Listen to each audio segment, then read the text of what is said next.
Ya, salam saudara sekalian dimanapun saat ini saudara berada. Kiranya kalian semuanya sehat selalu dan diberkati oleh Tuhan. Dan apapun yang saudara kerjakan saat ini yang baik, Tuhan kiranya menolong dan memberkati. Dan terima kasih untuk dukungan teman-teman terhadap channel Victor Official. Ya, biar kita terus boleh menjadi berkat, dan kiranya melalui channel ini teman-teman boleh diteguhkan, dikuatkan dalam iman percaya kepada Allah kita, Allah Tritunggal. Nah, saudara sekalian yang saya kasih dalam Tuhan, pada saat ini saya akan membahas mengenai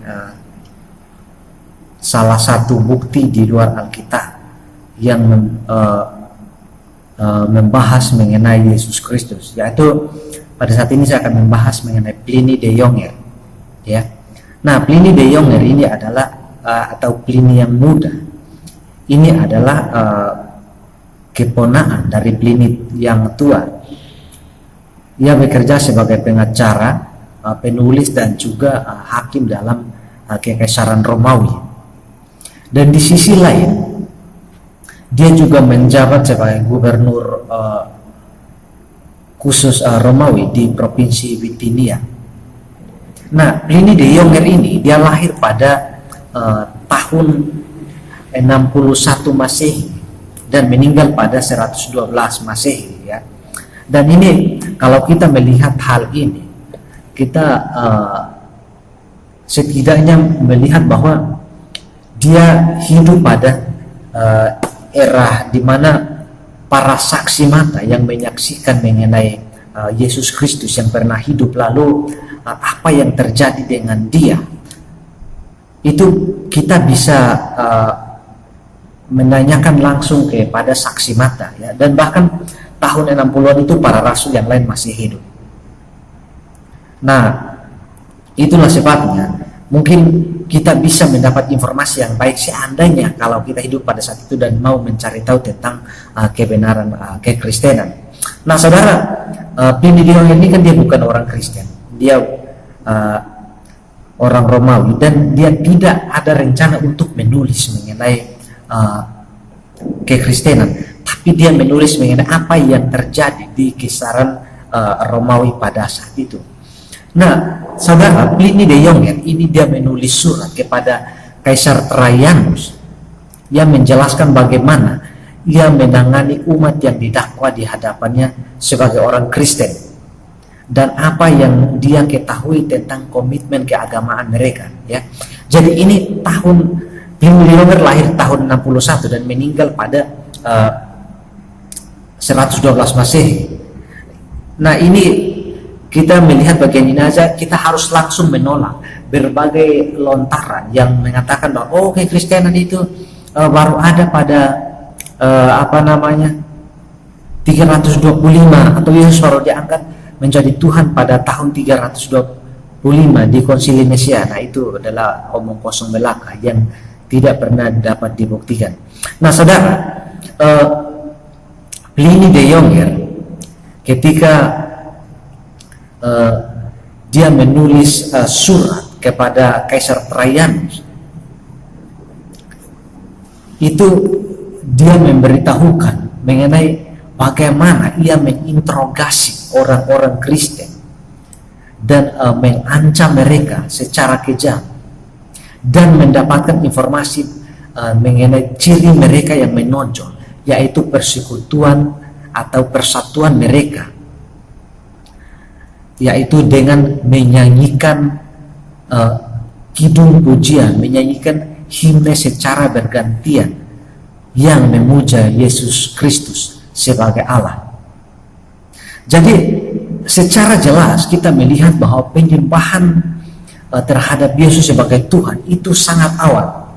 Dan saudara harus tahu bahwa orang-orang yang hidup pada saat itu, orang-orang Kristen, mereka adalah orang-orang Yahudi, ada yang non-Yahudi. Dan bagi mereka yang Yahudi, itu mereka tahu bahwa tidak boleh sembah ilah lain kecuali Allah yang monoteisme. Tapi yang terjadi adalah mereka menempatkan Yesus Kristus pada posisi yang sama dengan Allah, yaitu Yesus juga menerima penyembahan sebagaimana penyembahan itu diberikan kepada Allah.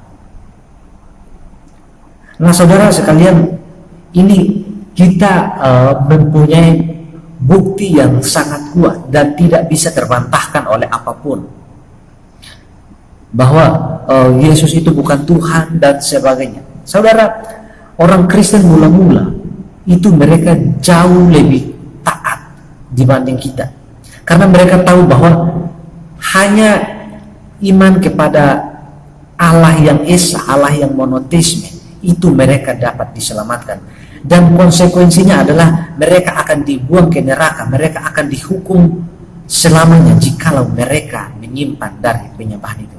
Tapi yang terjadi adalah bahwa mereka tetap beriman kepada Yesus Kristus apapun konsekuensinya. Bahkan ketika kita melihat bagaimana Pliny de Jong ya, sebelum menginterogasi mereka, dia kira-kira begini, dia bicara mengenai hukuman yang akan dialami oleh orang Kristen kalau mereka tetap beriman kepada Yesus Kristus. Tetapi yang terjadi adalah bahwa mereka tidak mau menyangkal, mereka tetap bulat, mereka tetap pada iman percaya mereka kepada Yesus, yang membuat mereka berbeda daripada apapun. Dan saudara, seperti yang saya sering katakan bahwa orang tidak akan pernah biarkan dirinya mengalami penganiayaan, mengalami penyiksaan, mengalami kematian untuk satu hal, yaitu hal kebohongan. Orang tidak akan melakukan itu.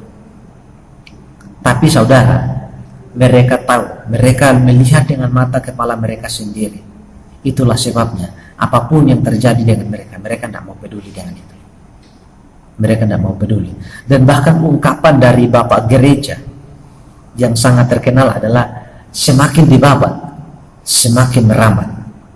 Jadi kekristenan walaupun mengalami penganiayaan, penyiksaan dan sebagainya, itu tidak membuat mereka untuk berhenti, tapi semakin dianiaya, semakin mereka berkobar-kobar untuk mengabarkan mengenai Yesus Kristus.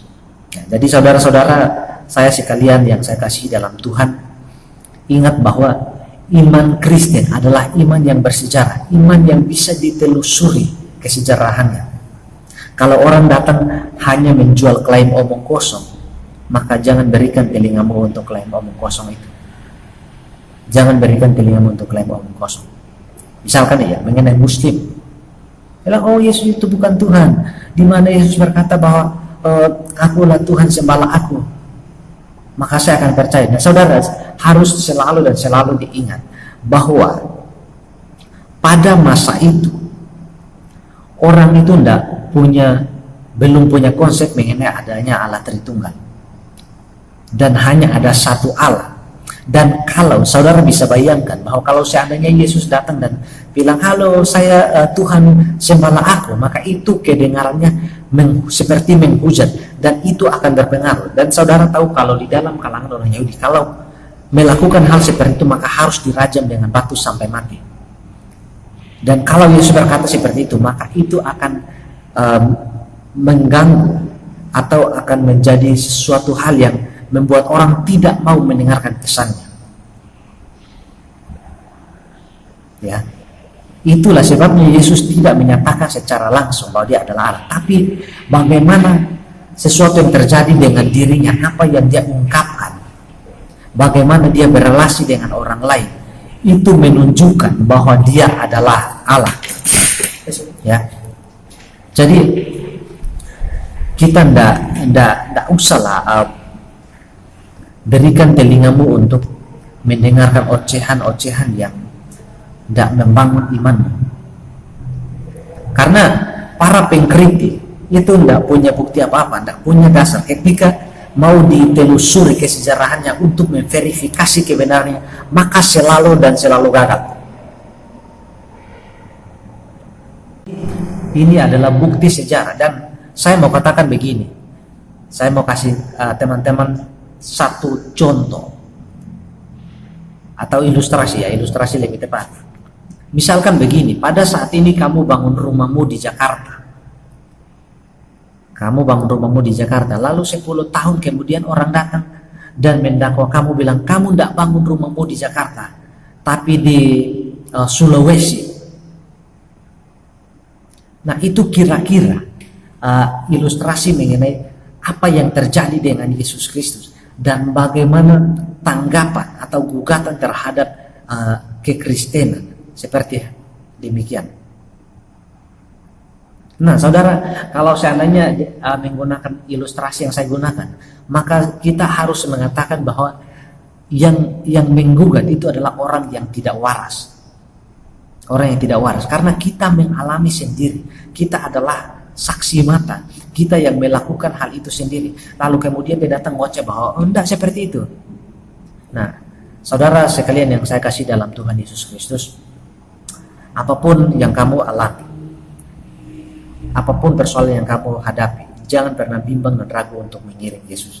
Dia adalah juru selamat satu-satunya.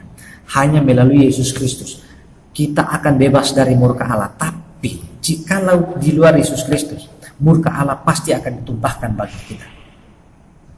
Ingat di dalam Galatia pasal 3 ayat 13 berkata bahwa terkutuklah orang yang disalib. Yesus Kristus menjadi terkutuk karena kita. Dan untuk memperoleh keselamatan satu-satunya adalah beriman kepada Yesus Kristus. Karena hukuman yang seharusnya ditimpahkan kepada kita, dia sudah menanggungnya di salib. Dia menggantikan kita. Dosa yang kita lakukan, dosa dihukum di dalam daging, tetapi bukan di dalam dagingnya Yesus Kristus. Sekali lagi saudara, saya mau katakan, jangan karena cinta, jangan karena pekerjaan, atau jangan karena apapun kamu berpaling daripada Yesus Kristus. Pastikan hidup dan matimu ada di dalam